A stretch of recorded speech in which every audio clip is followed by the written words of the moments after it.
आता मी तुम्हाला दह्याची कढी बनवून दाखवत आहे. कारण ताकाची कढी सगळेच बनवतात, पण अशा प्रकारे तुम्ही जर दह्याची कढी केली ना, खूप छान लागतं. त्यासाठी लागणारे साहित्य: अर्धा लिटर दही, हिरवी मिरची, कढीपत्ता,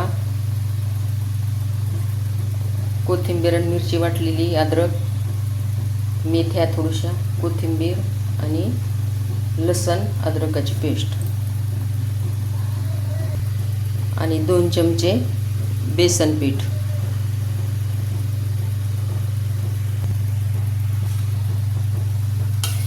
आता आपण दही असं फेटून घेऊ.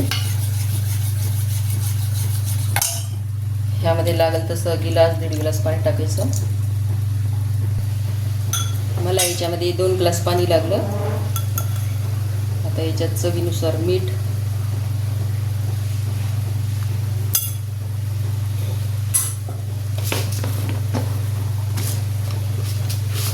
थोडीशी साखर,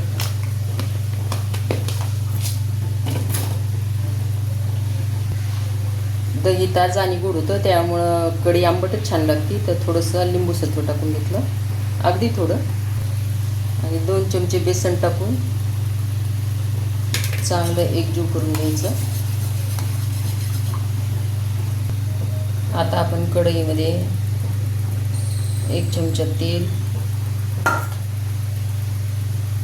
मोहरी,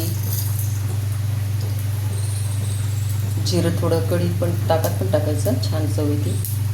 दाताखाली आल्यावर छान लागतं जिरं. थोडं फोडणी जिरं घातलं, मेथी दाणा,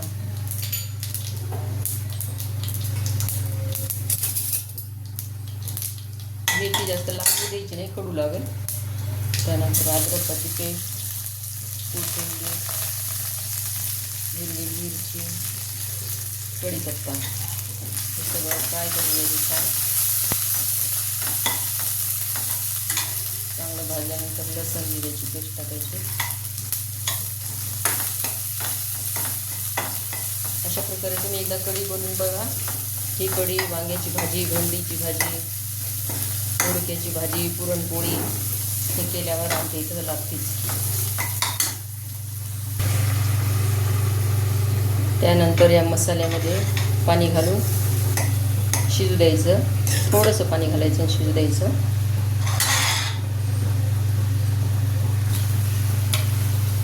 हे आपण बनवलेलं